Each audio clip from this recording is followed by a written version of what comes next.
play in the NHL, play under those big bright lights. I wanna play in the NHL and dance with the ghosts tonight.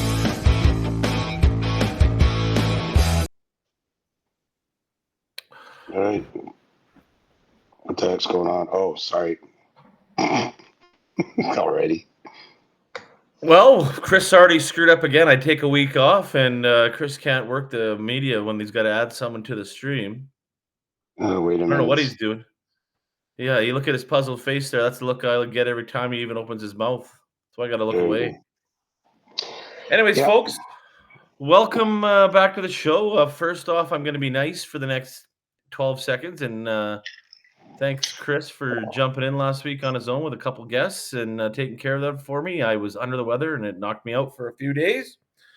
I'm back. I'm actually cold right now. I have multiple layers on, and I got a blanket around my legs. I'm still not 100%, but we'll get there. We'll get there. So yeah, thanks, Chris. Appreciate that. It's nice of you to do that last week. I know before we get into current what's going on in the state of the Oilers in the NHL, where I'm just going to quickly jump back to some Four Nations, talk about how I feel about quickly big misses and guys that are going to be on there. So as far as the forwards go, the only player I have a problem with being on that team is Seth Jarvis. What are your thoughts on Seth Jarvis? We'll start with the forwards. You can jump in on Seth Jarvis, Chris. First of all, it's good to have you back, Tyler. Thanks, you. Anybody who watched would probably see that I missed you last week. I hate to say it. I was running out of steam there. Luckily, Andrea pulled a rabbit out of her hat and helped me out. How you feeling now? I'm still tired, just catching up, trying to get more sleep. Like my body's still recovering. I'm cold, and I literally have 4 layers on my upper body and 3 on my bottom. It's good. I have a lot of time off from work for holidays I didn't use all year, so I have another 4-day weekend coming up, followed by a 17-day break. So I have a lot of time to catch up. It's just a lot of. I have plans with another friend of mine. So that's what I get for putting myself out there. Want to see what I'm watching the game with this guy here. He's going to be worth more into talking to than you. So did you have like body aches and all that shit, like all that? Yeah, I was just tired. My throat was killing me, but I'm pretty resilient. It's my throat sore. I didn't want to feel like talking for an hour. That's the biggest thing. Is yeah. I'm exhausted. I don't feel like staring at screens with lights on. Like I have the stats top always running here. Chris doesn't run a stats top. That's kind of my role for our listeners and watchers. So I just didn't feel like looking at a screen and shit. So I was knocked out. And if people don't know me, I have a job where I talk a lot already for a living. So, and needless to say, is that I don't need to do more of it if I'm not feeling 100%. So again, thank you for that pinch hitting like that. Okay, so yeah, to get us back on track, Four Nations roster.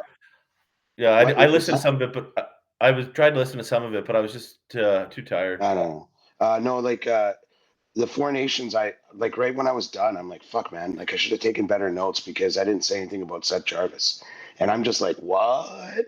And I told you about that before the show, so I'm gonna give you the floor, but that was one that I missed, so take it away.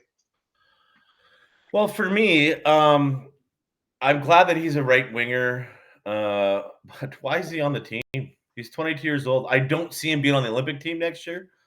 I don't know if he's only on the team because Zach Hyman was hurt when the roster was. I feel that way because I don't see that. Yeah, he's got 39 points in 61 games in Portland in 2018, but he's not the guy I would have picked. Like this year, he's got 18 points. Yeah, Whipty Duda. So I was looking at that today just to reinforce because I'm like, that one was definitely out of left field. I mean, Anthony Cirelli, I talked about a little last week just because, you know, John Cooper's obviously got a bias and he plays for them, whatever. 100%. Fourth line guy on a championship team, whatever. Or not, I mean, you know, Four Nations team. But Seth Jarvis was just like left field, and then I was thinking like, what is it because he plays for Carolina and nobody else from Carolina's on the team, or like what the fuck? Like, what's your explanation, or at least your guess? I think that the fact that he had 11 goals and he's quick, he's 22 years old.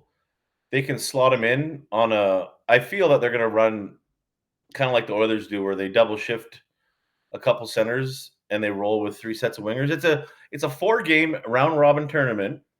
So you play 3 round robin games. Is that what I'm reading? Yeah, there's 14. You play 3 round robin games, and then there's a 1-game final. So you got to finish top 2 to make the final. That's it. Nothing else more.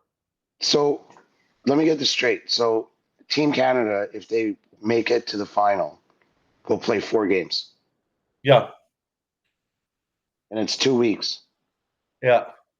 And you have like the last NHL game before the teams get together is like 72 hours before the first game. Yeah. Well, it's a better gimmick than the All-Star game, I suppose. But Basically, it's a supersized All-Star game with Hockey Canada involved, so the NHL can start getting some more money from images before they go to the Olympics. It's going to be I don't see a lot of this team being on that team, like the younger guys on the Olympic team, because I think they're going to go for guys that have played longer. Like, I want to emphasis by saying Corey Perry's not going to be on the Olympic team next year, but a guy like Corey Perry, who's older in his career, who has the head still of a first liner, Hart winner, but he's now a third, fourth liner. So Stamkos, who wasn't picked for the team next year, maybe he's now in a different role next year in Nashville, and he's played on different levels. So maybe he becomes in a third or fourth liner who can jump up if injuries happen in the Olympics. So I think it's going to be a very much different team we see in the Olympics last year. I really think that a lot of this is a fail. I mean, I look at the defense. Travis Sanheim. yeah, I was just going to ask. Like, sorry, I was just going to ask you that because that's another one that I want to revisit. Like, I didn't comment too much on that because, like, frankly, we don't see those guys much like out here in the West. No, but I think it's more in that kind of tournament that's why I brought the tournament length for 3 games plus maybe one final if you finish top 2. Yeah, you broke up on me there, T. Why am I bringing that guy to along those lines? What's that? Car does go down. Okay, I missed that whole segment there because I said go. I said I don't see him being the 7th defenseman next year in the Olympics because he's not a guy that can jump up and play for any one of the other guys ahead of him. Sanheim. That's why I think this is a different. Yeah, Sanheim. I think that's why it's a different tournament. Like I looked at his numbers today too, and I'm like he doesn't nothing jumps out at you, but he's big. He was drafted high. But other than that, I'm like, the fuck, and they already got Konechny. So my whole Carolina, because a guy plays for the team, doesn't count. But I mean, man, I could probably name 5 guys off the top of my head that'd be on that team. Not named Evan Bouchard, that'd be on that team before Sanheim. I agree. Yeah. Sanheim's a career minus player in Philadelphia. So I mean, I don't think he's needed. Yeah. So the more I think about it, though, the more I think this is going to be a real gift to Edmonton because there's another angle that I didn't really mention when we've been talking about this last couple episodes is that, first of all, boys are going to get a break, and that's always a good thing. I already mentioned that. I won't recover all that. But here's another one, and we're seeing it already. Maybe I don't know, like that some guys playing for pride. They feel like maybe they got snubbed, and they're like, "Oh, okay, well, I'll show you, motherfuckers." So we might get a little like they're professional hockey players. I get it; they don't need another carrot, but any reason for a guy to dig in just a little deeper because they want to put it to the guys that never picked him. Unwittingly, guys like John Cooper and the GMs of Team Canada might have lit a fire under some of our guys and, might get a little more out of them because of that.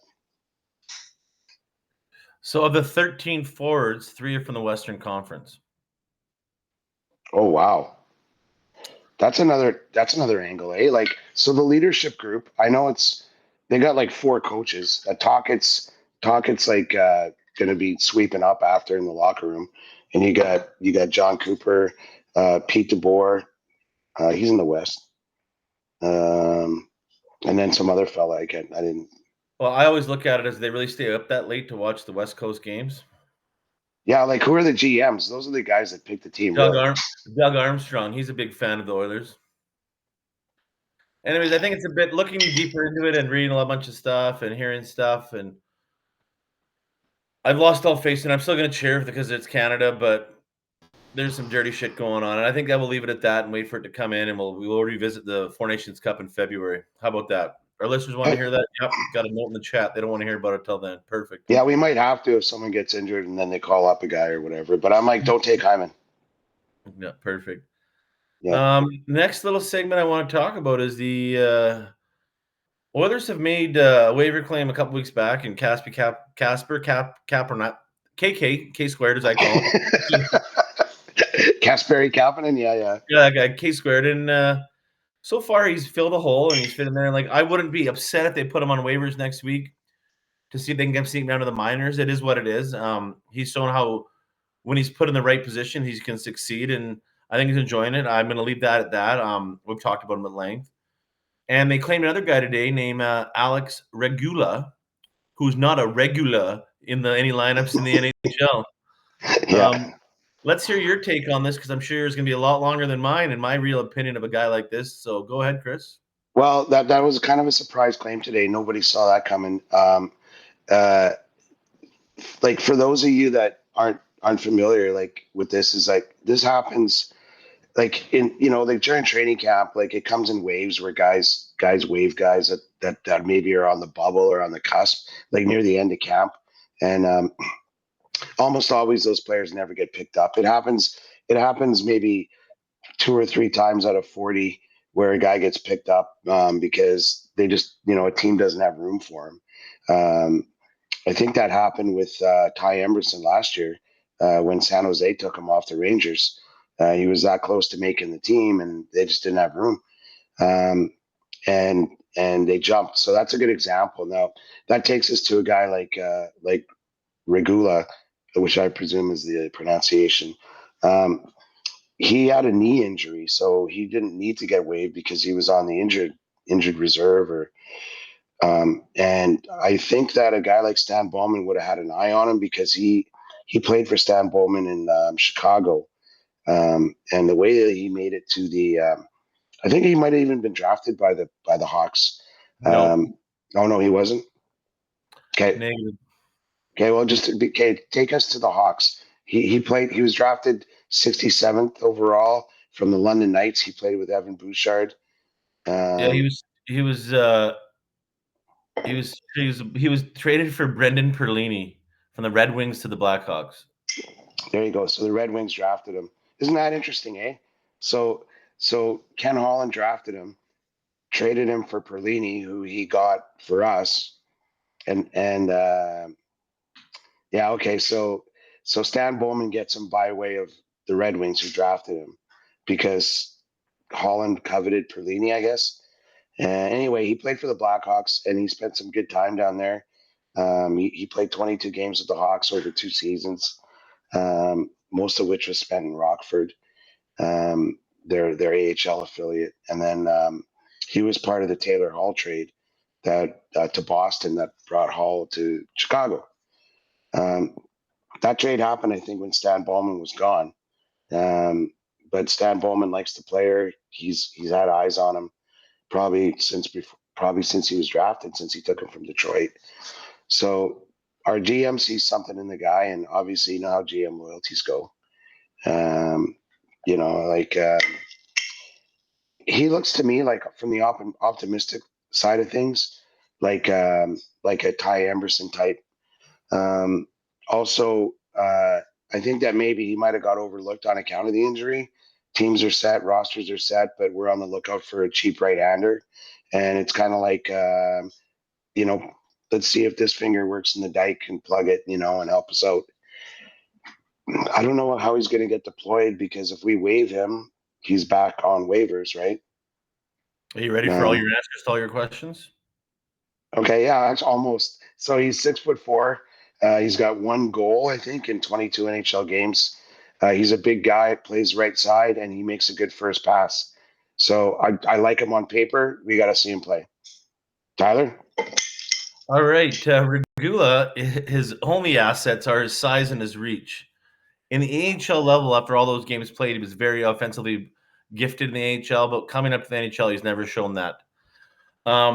He's always been held back his entire career because he can't fucking skate. Okay. And then when he hurt his knee 18 months ago, it was exaggerated to make it really how bad of a skater he was.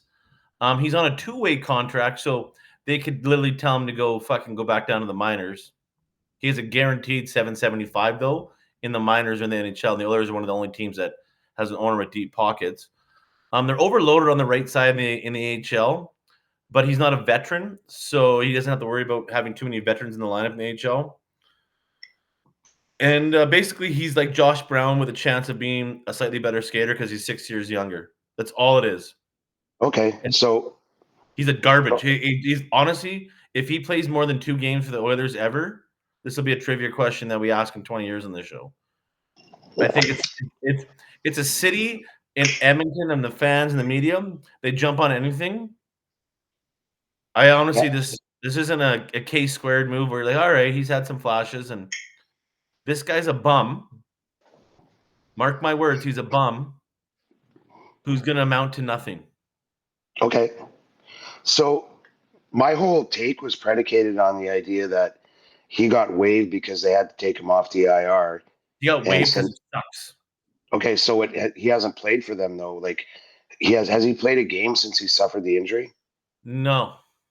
So but he's on a 2-way contract, so he didn't have to go on waivers, is what you're saying. You're correct. Okay. But he's got a guaranteed $775, and Boston doesn't want to pay that money in the minors for a player that sucks. And the Oilers are thinking, hey, maybe we can move Josh Brown or buy him out because he's 30 and this guy's 24. So you're saying that like tomorrow we waive this kid? We don't waive him. Or we don't. Sorry, we send him down. Him. We would loan him. We would loan him to the. We loan him, and so he doesn't have to get waived or anything. As far as I've read it tonight, yeah. Okay, so that's different then. If that's an AHL deal, it's an AHL deal. But I presume that he got waived because they had to waive him to send him down. But then again, they always could have done the whole rehabilitation thing or whatever. I don't know. Fuck. Okay, now it's gone beyond. But okay, so my take is highly optimistic. Tyler's take is ridiculously pessimistic. So I hope I'm right. I hope you're wrong, but I have no way to challenge you until we see the kid play. Yeah, I don't really care about him. Like when you said you want to talk about tonight, I was like, wow, that took 10 minutes of the time up to talk about that bum.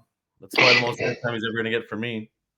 Well, I came by my information honestly. Like I read McCurdy and I read Daniel Nugent-Bauman, and they each had separate takes that said largely the same thing. And I just deduced that Boston had to waive him to send him down. So I don't know. We'll see what happens. Yeah, on July 12th of this year, he signed a 1-year, 2-way contract with Boston. He was also put on waivers last year on October 3rd before the start of the regular season. So I'm sorry, Christo, crush your little hopes and dreams listening to all these little fanboy media guys in Edmonton that I've forgotten more about hockey than they know. Daniel Nugent-Bowman, he was in the right spot at the right time. That's why he got a job being a beat guy for the Athletic for the Oilers. He's awful. I wouldn't read his shit with his shit with your eyes. That's how bad I think he is. You know what though, Tyler? Like of all the guys that write for the Oilers, and I definitely have to admit some bias because I've been reading. I love Matheson. I love Speck. They've been doing it forever, and they come by it honestly, and they're good pros. Daniel Nugent-Bauman, he doesn't write anything that I don't see anywhere else. So yeah, he's an optional click for me when I see his posts. Speck's a must. Titch is pretty good. He's got some humor, and Matheson, like I treat his articles like gold. But wow, now I know why your takes are so bad because you're listening to fucking 4 dinosaurs and some idiot. Fuck you too. I'm just saying. I'm spitting Yeah, I need it. facts tonight. Like How does it feel? the Pretty good, the doesn't it? gambling man would go, okay, buddy, wait till Regula cracks the lineup and shows you up. But I can't say that because I'll probably look stupid. Exactly. He's honestly just a younger Josh Brown, a big body that has a long reach. That's all he is. So did you read anything about his skating or what? Like, Yeah. He was already a poor skater, and then when he's been hurt for the last year, it was made it look worse because he had this knee injury. So he was never a great skater before, and now he's got one bad knee. Well, I can tell you guys, when you get one bad knee, you never skate the same and move the same. So yeah, it reminds me of your old reffing days. You had to, what are you wearing, like 5 braces? a few things on the knee, that's for sure. Yeah. I actually Um, came across a picture today. I got the scroll on my tablet, like all these, you got the roll going, and there's a picture of your retirement game. yeah, I always have that photo up in my life because good Like, time. yeah, it was a good time. Moving on, folks. We want to pinpoint a couple players here, a couple Oilers here that I have not really had a problem with, except for the first 18 games, and we're going to talk about them. Then we'll get into the 3 big upcoming games here this week, and we'll move on from there. So first off, let's talk about Darnell Nurse, Chris. Let's hear your take. So I always like to let you go first, so I can just give people what they really want to hear. Well, what Mark Spector tells me about Darnell Nurse is no, like the first thing is, like in a town like Edmonton, we saw it with Horkoff, we saw it with so many guys, that you say what you want, but they care, and but the minute you sign a big price tag and you don't meet the expectations, you don't get judged by what happens on the ice. You get judged by the contract. And Nurse is in that toilet bowl, just like Horkoff before him. And there's probably a few other guys we could mention. Having said that, anybody who would claim that his start to the season wasn't up to snuff, even for Nurse, forget about the $9 million. I'm not going to talk about the $9 million. Fuck that. It happened. Whatever. He's a second pairing defenseman, and at his best is one of the best second pairing defensemen in the league. He hasn't been playing his best for at least a year and a half, and he had a slow start for sure. But what I really like about his game, and like articles have been written, especially after yesterday when he basically figured prominently in both goals, was his puck making decisions. And like we talk about this before, you and me, Ty, like when we talk about staying in your lane and playing within yourself, and you don't see any of those, like those sorties that he makes coming up the left side with the puck, but he doesn't have any creative bone in his body, and he either takes a shitty shot or wraps it around because he doesn't know what else to do with it. Like it feels like those are a little bit gone from his game, I and agree. he's staying within himself. He's playing within himself, and I think without knowing anything, without being in the locker room, pretty much like anybody else out there. I reckon that Paul Coffey probably has something to do with that. Maybe even Mark Stewart a little bit. He was a defenseman as well. But I just love how Darnell Nurse is playing Darnell Nurse's game, and it's a great game. And and just take away some of the frills and just be that guy back there. And yeah, concentrate on those outlets. Don't get too ambitious. And honestly, for the last at least 10 games, he's been fucking doing that. And if you want to criticize him, or if you want to go, but you could throw in the Brett Kulak. Kulak's probably helped settle him down, but he's been cycling through right side partners too, right? Like game by game. So anyway, I'm happy that he's been playing really well for our team, and that he's become a really invaluable asset. I'm also happy that the boys are happy for him. Like Draisaitel's comments last night post game were really kind of heartwarming, because you know how much those guys care about each other. So everything's working out. Stay within your lane. Stay between the lines, Darnell, and we'll love you forever. So I was really rough on Darnell Nurse the first month of the season when he started off out of the gate as a blistering piece of shit hockey player. And then the calendar flipped to November 1st. And he went in and had a decent game against Calgary, played 23 minutes. November 4th, he was on for an even strength goal. And some other time since November 1st to December 10th, he's only been on for one other 5-on-5 goal against. It's the least in the NHL. Yeah. He also, I have a couple of stats I wrote down here. He has the lowest goal against in the NHL among D-men since that day. He has the highest percentage of goal for percentage, 80%, and the lowest goals against per 60 in the last 6 weeks. So I don't care if he's playing, if they want to call it 1A and 1B. Right now, he's playing like a top pairing defenseman. I think that has a lot to do with consistent partners for him. I think he's turned the corner a lot, and he's proving what he can be. And maybe he's finally healthy. Maybe him getting knocked out knocks some fucking sense into him. Hey? Yeah, that's right. Like he lost a game after that. He lost 2 or 3 games. 3 games. Hey, we have Ryan Reeves to thank to like get him to play a little safer, eh? He went from the 16th to the 23rd, a full week off. So maybe that it picked him up. Maybe it smartened him up. That's all I'm saying. The interesting thing that you bring up is health, because you know how, like,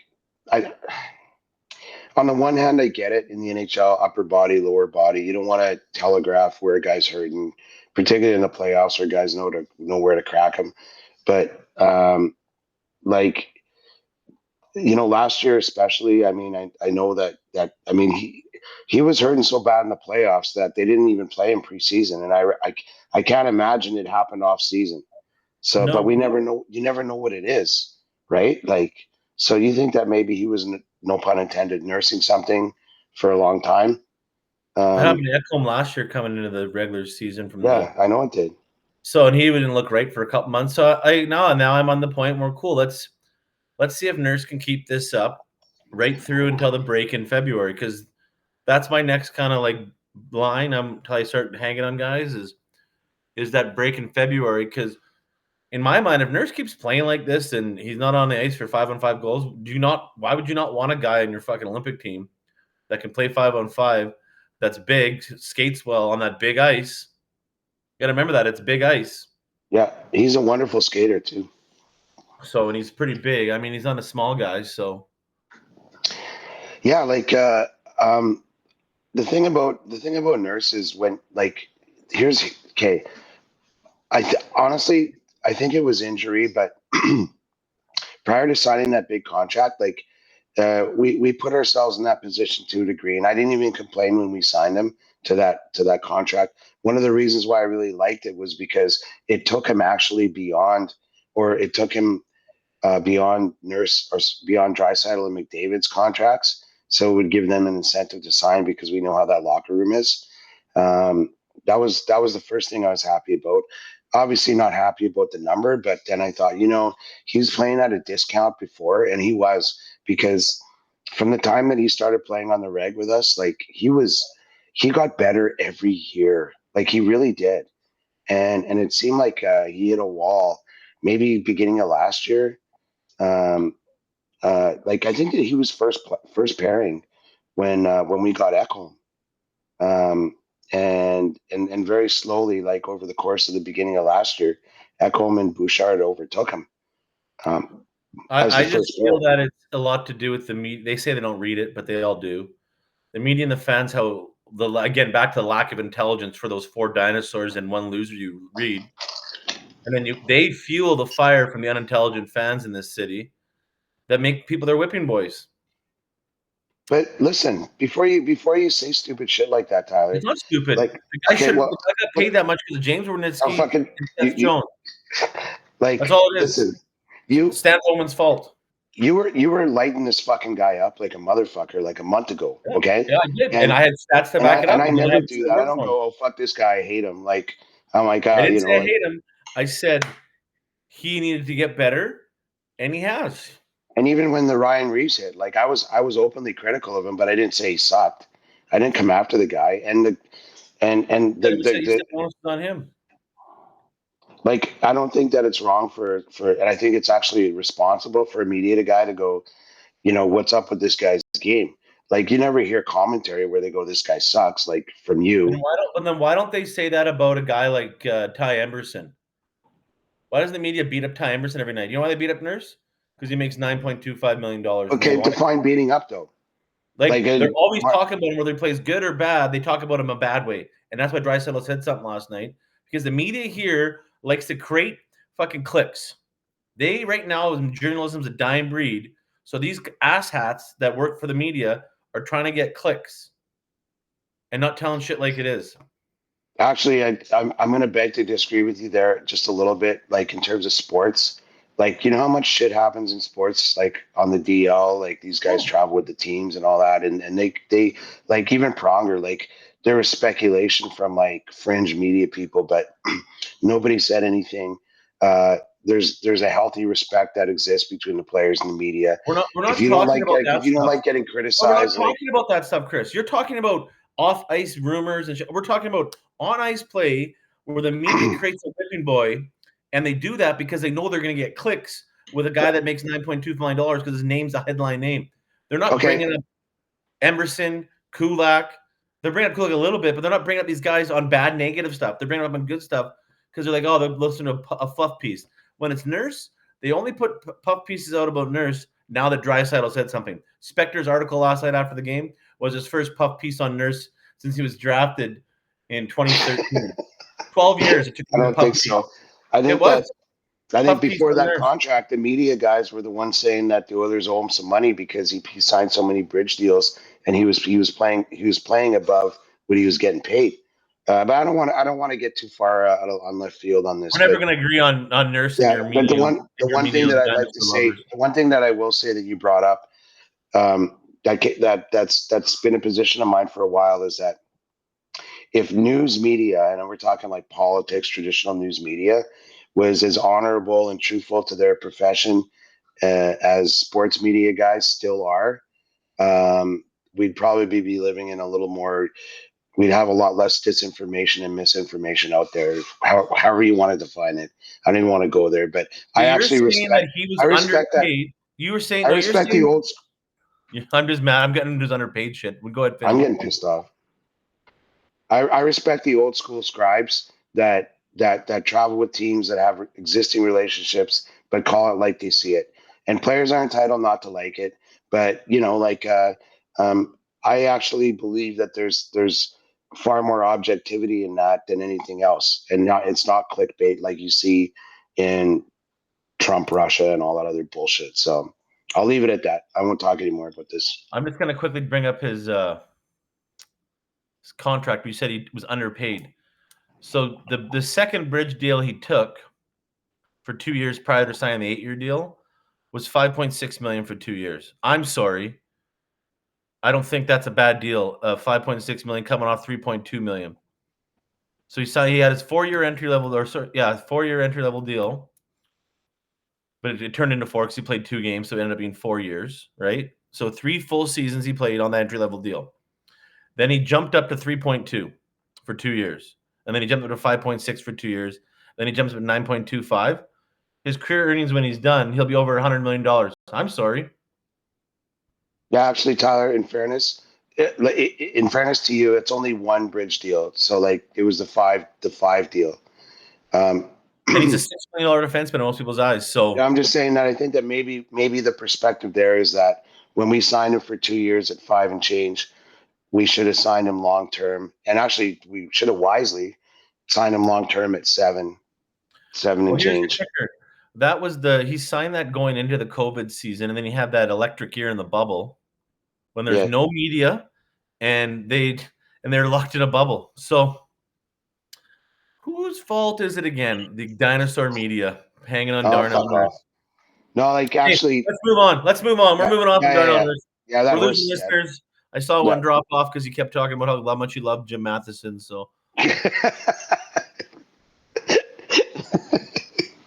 we got to talk about this, media strategies. And then little pregame chat we had. We really got to, for sure. And next up, I want to talk about Stuart Skinner, and I'm going to look at his what I would consider a full season, taking out the playoffs. So he's played 65 games of the last 82 games in the regular season. His stats would be 42, 16, and 6, 2.49 goals against average, and a .910 save percentage in the last 65 games started. I'm sorry. He had a bit of a slump to start the season because he was tired. So he gave him a little breakup, pickered some confidence. I have no issues with our goaltending. You look at it as a whole, and on that, I want to talk about other Skinner too in a bit. I have a comment on that, but yeah, I don't have any issues with Stuart Skinner. He's found his game. He's on a hot streak right now. They get hot goalies, so he's on a hot streak. You ride it, and then he slumps for a couple games, and you get him another hot streak. That's just that's his goalie. I have nothing negative to say about him. He's came around. Look at his stats overall as a whole. He also played all but 2 games in the playoffs, so I think he's doing what's needed. Actually, you know what? I think that you want to talk about value contracts. Stuart Skinner is as valuable as they get in terms of value contracts. And also, I'm gonna say it again, just in case no one's watched our last 8 episodes or whatever, however many 12 years ago. Like, I really believe that a goalie is only good as the team that plays in front of you. And like maybe we talk about Trouba a little bit later, whatever. But too often Skinner took a little bit of heat on account of the fact that we were not defending well. Like we played Tampa Bay in the first 10 games. We're not holding them to 1 goal. No fucking way. The way we were playing. He's also still only 26 years old, and he turned 26 this hockey season. So 100%. So I'm sorry. Like I'm like Tyler. I don't come after guys. My criticism is fair and reasonable. But I'll never say anything bad about Stuart Skinner. He played for 4 years in the Western League. Well, I'm not counting the first year, but he played for 4 years in the Western League. And maybe your theory with going to a better team has some merit. Because when he went to a better team, Lethbridge. Was it Lethbridge? Yeah, and then he went to Swift Current and won the either Western League Championship or the Memorial Cup. I don't know which one it was, but he played the playoffs there. He played 26 games in the playoffs. So, he was shit hot in the playoffs for who was that? Swift Current. Swift Current. Yeah. And here's my other quick point. What I'm going to make before I let you go off on him too is his career goals against average is 2.7, and his career save percentage is 908 in the NHL, and that's with a fucking terrible start to the year this year at 895. And he's making it climb, but to make that climb back up, he's going to do a lot more. But if I think he gets to that 3,000 minute mark, and he plays a bit better, I think he can get up to a 908, 909, and that's all you can ask him. But league average this year is just under 9.06 or 906. Like 100%. And like I want to talk a little bit about the Trouba thing. We'll get to it. You might not have time. Well, whatever. I think we're on a bit of a roll here, too, so relax. I don't want to talk about Trouba. I have nothing to say about him. Well, like there are other things Stuart Skinner, folks, to remind everyone. Okay, Stuart Skinner. You're only as good as the guys in front of you at the end of the day, no matter who you are. You put the best junior goalie in the country up against like even an AHL team, he's going to get lit up. He's not going to save your bacon. It's all about team play. It's all about the guys in front of you.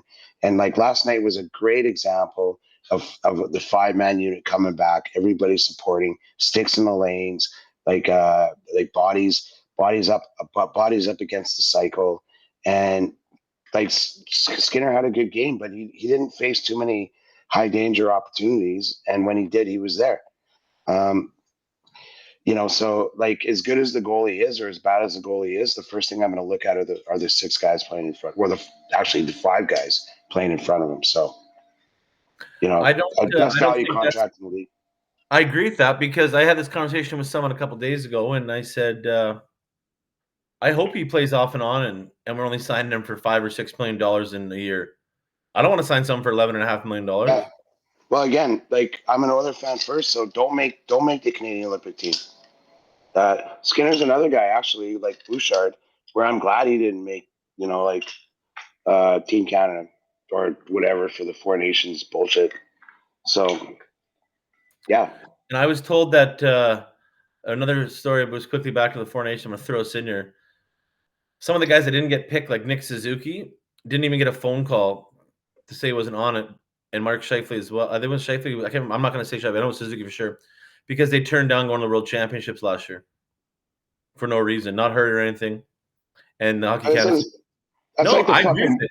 I agree with it. Sorry, you want to be. You got to work your way up, Nick Suzuki. You're not a Connor McDavid. You're not anything. You got to work your way up. I'm Like sorry. Mark Scheifele too.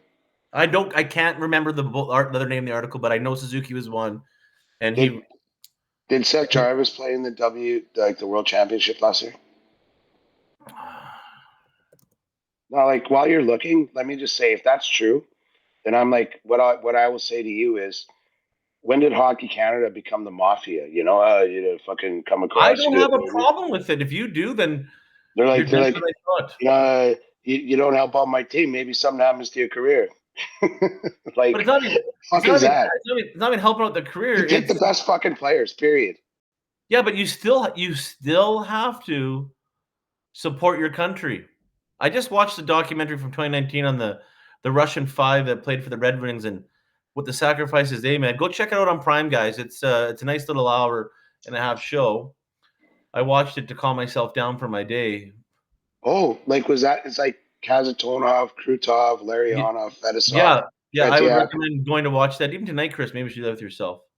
Yeah, because Krutov, Fedosov, Kazatonov, maybe the best D pairing ever. And then you had Krutov, Larionov, and Makarov up front, and Tretiak in net. All those guys except Tretiak went to the NHL. Actually, what's the name of that thing? I'll tell you after. I'll tell you at the end of the show, folks. Tune back in for that. But yeah, just quickly, Seth Jarvis was not in the team. I think Carolina was still playing. Oh yeah, good point. Yeah, but Nick Suzuki and Mark Scheifele were both not in the team, and the Winnipeg was done in the first round, so they could have went late. So Suzuki though, like Montreal didn't even make the playoffs. So no, Suzuki, Binnington went right. Binnington went. Yeah. Where the fuck does Suzuki get off not going? I'm gonna agree with you. Yeah, so that's quick. That's the Stuart Skinner talk. I know the media. Like, I just want to bring up those stats. Do you have anything else to add on Stuart Skinner before we move on? Not at all. I think I made my point. Okay, Jeff Skinner. I only want to make one point on Jeff Skinner about these fans saying, "Oh, if we wouldn't have signed him, we could have had Holloway still here." Well, Holloway's great. I love that Holloway's got. I'm happy for him. He's got 19 points in 26 games. He wasn't doing that here, playing 12 minutes a night. More than Sanheim. And here's my other point about Jeff Skinner. Here's my other point about Jeff Skinner. Okay. We all complained about fucking Brown, 28, first name. Oh, Connor Brown. Connor Brown. All regular season last year until he scored. And then he became one of our best forwards in the playoffs. Oh, Jeff big Skinner's time. never been to the playoffs. He's a veteran. He knows how long this season is. I thought about this a lot. People knocking on him. Get this man to the playoffs, folks. Get him that last 10-game stretch in April. I think we're going to see a different Jeff Skinner. I think we're going to see a different Jeff Skinner in the playoffs. I think that's when we're going to see what we paid $3 million for. Because Connor Brown did nothing for us for, 70 games? Then scored a goal in game 71? I'm sorry. He's never played for a team this good. He played for some Carolina teams that were decent, but he's coming in here and doesn't have the media pressure. Now our media is beating this guy up. All the blogosphere guys are beating this guy up. I said it last show or the show before that. Let these guys adjust for fucking 4 months. So you're saying that? I'm saying it's going to come around April. I've never seen any guys beating him up in the media, to be honest with you, like in fairness. They all are. Oh, what's he bringing to the table? He's got 4 goals, 5 goals. Oh, he's down the line again. Maybe we should give him a shot up there, but does he really earn it? No. I love that you're a booster of this guy. Like, you've been in his corner. I'm not a booster. I'm saying we nailed Connor Brown as a fan base and media base for 70 games last year. And then he became best player, and everyone's forgotten about that first 70 games. Whenever they bring it up, people laugh about it. I don't. Connor Brown, he stayed in the lineup like for the most part last year. How many games did he play in the regular season? Stats top. Like, he didn't play all 82, that's for sure. But he was coming back from knee injury, and in fairness to him, I think that he got a lot of patience from the fans, He and I played mean, 71 games last year. yeah, there you go. Like he played. I think he got trimmed back like from games 10 to 20 or something. But honestly, like he got a regular shift, and I think he proved himself to fans. And by the end of the season, like you saw the standing O when he finally scored that fucking goal. He had And one that was disallowed. if you prorate his stats currently, and also remember he's getting less minutes than he was when he's getting these stats, he's going to get to probably about where his career average has been overall for goals in that 12 to 18 and about 33 to 40 points. Yep. That's what he is. He wasn't coming here to, like everyone thought, oh, 80 goal guy or 80 point guy playing with Connor McDavid. He's not here to play with Connor McDavid. Nope. So that's my take on Jeff Skinner is give him a break. And yeah, that's where we're going to end off talking about individual players from the Oilers. Okay, hang on though. Just let me weigh in just a little bit on Jeff Skinner. Okay, go ahead, sir. I think that he's looked really good in the last handful of games, and I'm not even talking about the stat sheet. I'm saying playing with Henrique and Brown. These are guys that know our system. These are guys that playing within our system, and it's been helpful to him. Veterans are playing together, and he's getting comfortable here, and he's taking his time to move into the city. And so you're saying that maybe it's the time thing, and maybe we should give him a break. Let me finish, fuckface. Like, here's my point: is that and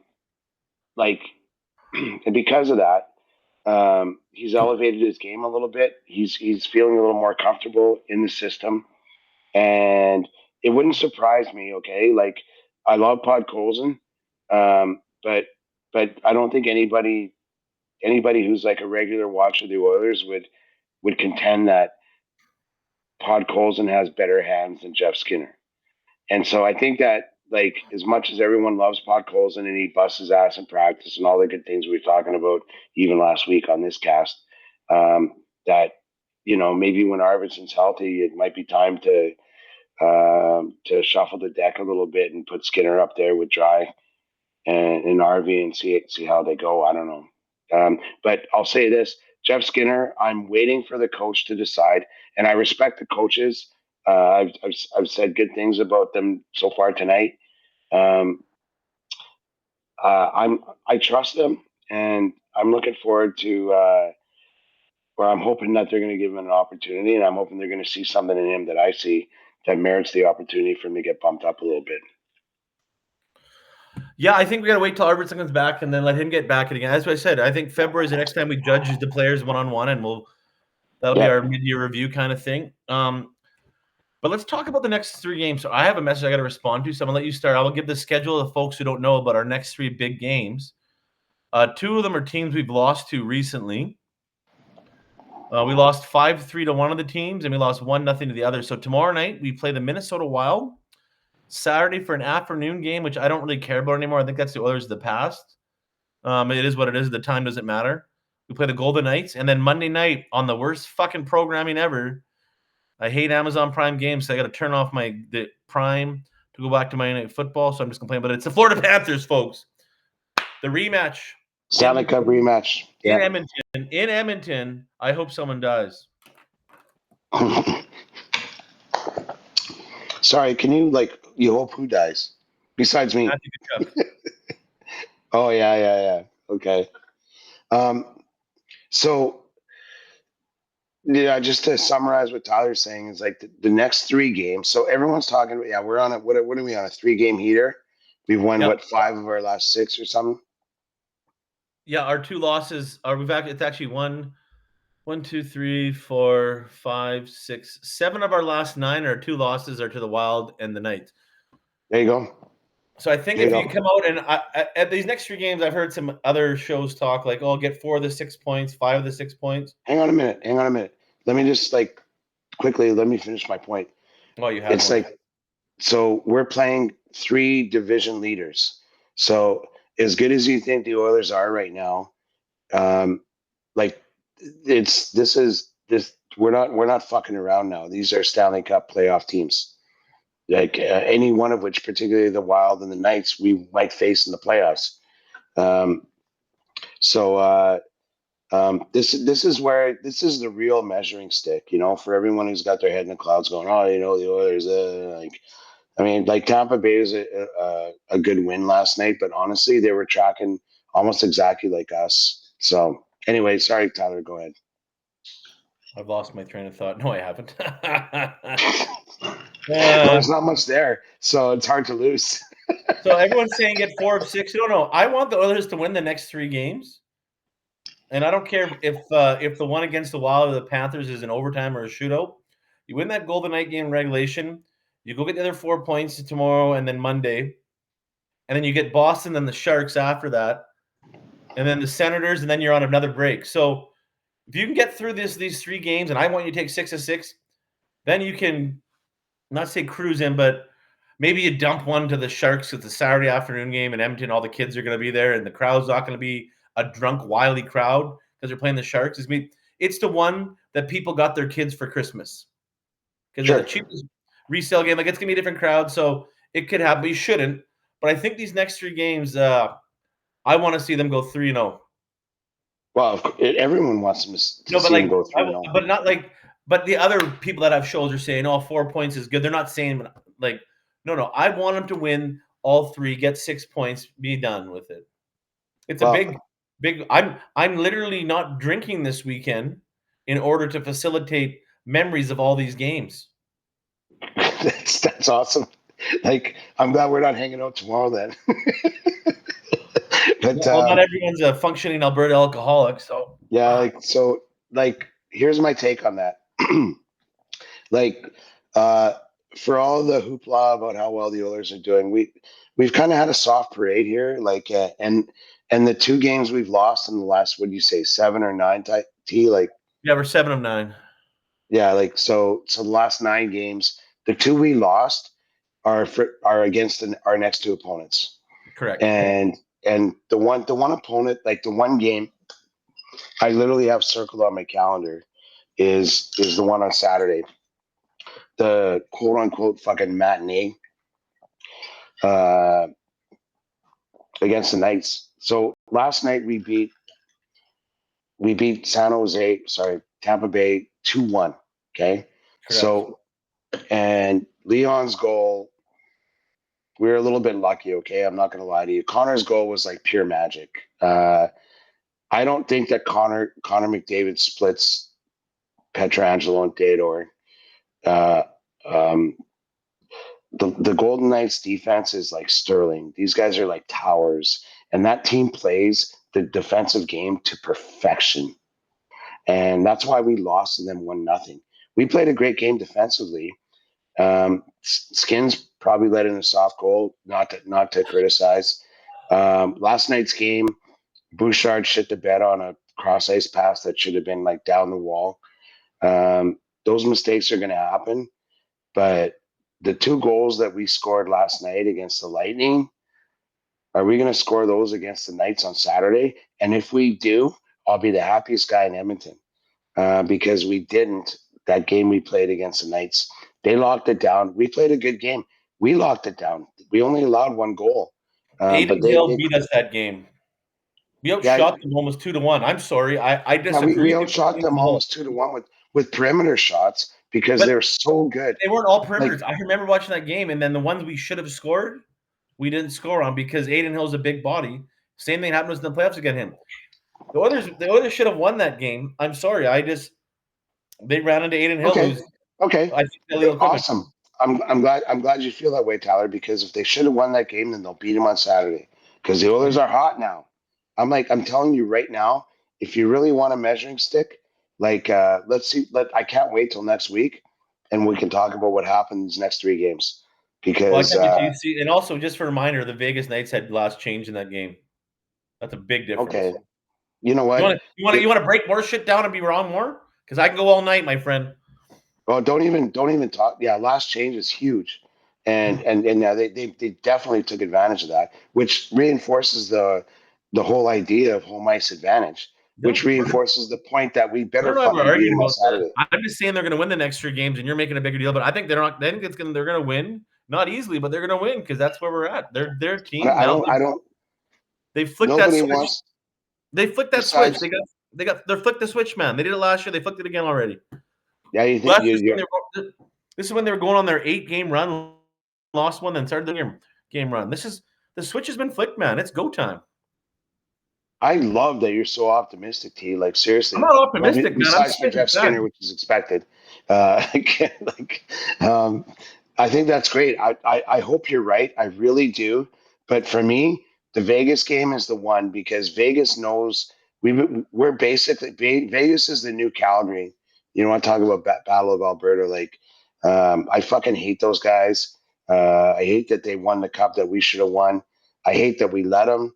There's so many things, but but I'm scared. Okay, I'm scared that they beat us 1-0. And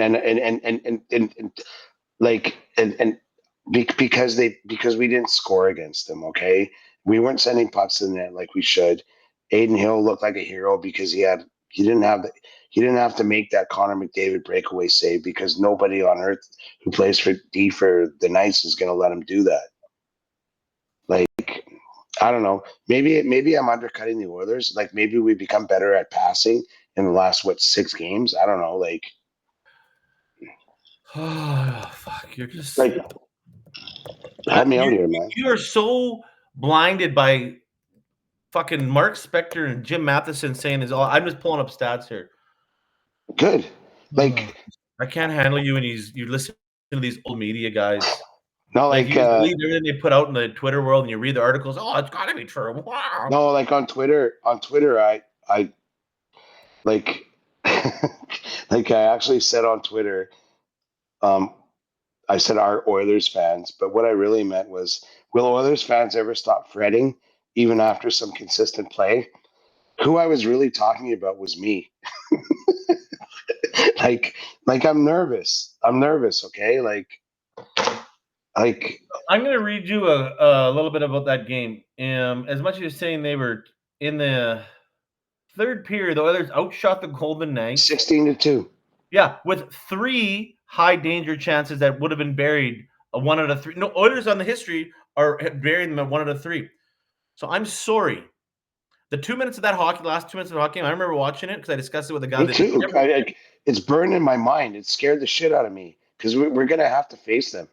Yeah, but like the thing is, again, I'm not worried. In the first period, they both sucked. Fine. But the third period, the Oilers, that's when I think the switch flipped, saying, okay, and they got goalied. They've been goalied. They have the most shots for this year in the NHL per game. They're getting goal, and they're not all perimeter shots. I'm sorry. The Oilers, not all every game we get these high numbers are perimeter shots. It's good. Anyways, folks, I'm predicting they get hopefully 6 points. I'm not predicting. I'm saying I hope they get 6 points. I'm very optimistic, as Chris likes to use that word. They're going to get 6 points. Chris, you put us down a little lower than that total. What do you optimistically think they're going to do?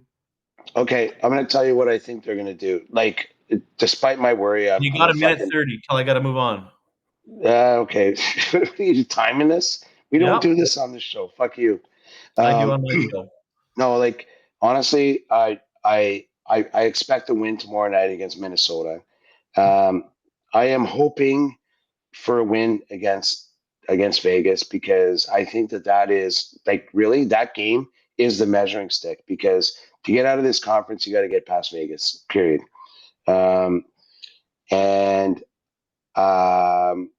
Yeah, you know what? I'm gonna call it a win against Florida. It's gonna be a good game no matter what. So let's watch it.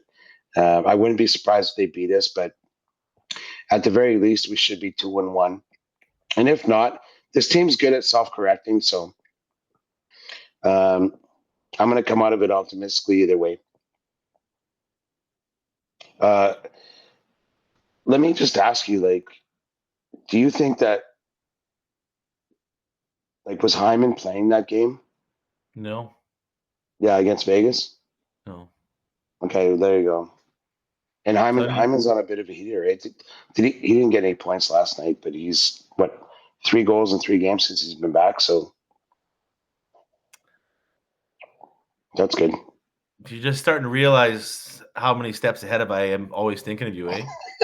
Like, I know it's all, you're just going silent. You're like, man, Tyler's talking about all these things that we break down. Dude, again, I forgot more. You got the stats top. Do you remember back in the day with the stats top? I used to have the stats top. Now you have the stats top, so now you're the smartest guy. But I'm not even using. I'm using the stats top to get you like exact figures. I don't need to know about Zach Hyman games, but I didn't have that up. I just know. Yeah, we're definitely playing better, and I'm really encouraged by Zach Hyman's performance the last 3 games. And I'm pretty confident about Vegas, but that defense is tight, like tight, man, so tight. So we I think win you're overrating Vegas. him a little bit, but we'll leave that at that, and we'll touch We base on will. it. Yeah, we will. Yeah. So, folks, just a little update here before we get into our last segment of the week, where I'm going to give Chris one opportunity to talk about one guy if he picks it right. But next week we'll be doing a show Tuesday. I'm not sure what time yet, but I believe Chris said 7. We might have to move that time. I'm not sure yet. I have the short schedule at work, so I'm not sure I'll be in Boys town. have a game on Tuesday. No, there's no game Tuesday. I just don't know what time I'll be Okay. back at. So it'll be So next we'll be Tuesday. back next Tuesday night. And after that, just the way we fall, folks, we're going to take a little 2-week vacation to spend time with our families, loved ones. We might try and squeeze a show in January Each 2nd. other. Yeah, and we might try and squeeze a show in January 2nd, the Tuesday. But it's looking like his Christmas Eve falls on Thursday. the 24th, and the 31st is after that. And honestly, we just have a lot going on, and I've been busy at work for a year, and I've been a lot of vacation. I'm off for 17 days, and I plan on doing a lot of nothing. So we're going to talk about the asshole of the week, where I'm going to give Chris an opportunity to bring up who he's wanted to talk about all show, and I've shot him down. So, Chris, Who am I? Like, no. I'm not going to say. No, who's I'm yours? not saying he is. I'm not saying he is. But let's hear your asshole of the week. Well, okay. Sorry, Tyler. Want me to go first? Want me to go first? Okay. Go. My asshole of the week is Chris Drury, the president and general manager of the New York Rangers. When Trouba refused to waive his no trade clause in the offseason because his wife's a doctor in New York and his kids all grow up there. In New York. Yeah, in New York. Yeah. In New York. Yeah. In New York. And he doesn't want to go to Canada. Didn't want to go to a shitty team like Columbus. He didn't want to waive it. And he's friends with Frank Vetrano on Anaheim. So when that came up, I'm assuming he went there. Maybe his kids are friends with Frank in the offseason. I'm not sure the details, but he waited to go there. But Chris Drury couldn't even have the coach replace him with the C when people in the dressing room were looking like him. This is like beginning of the regular. This is like October. I'm talking about.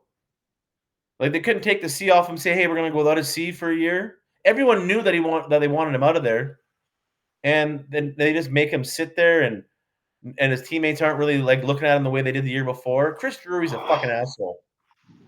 Chris Drury is the asshole of the week. It is their responsibility as management and a coaching staff. It all starts at the president of the New York Rangers to say, "Hey, to the coach, make that change."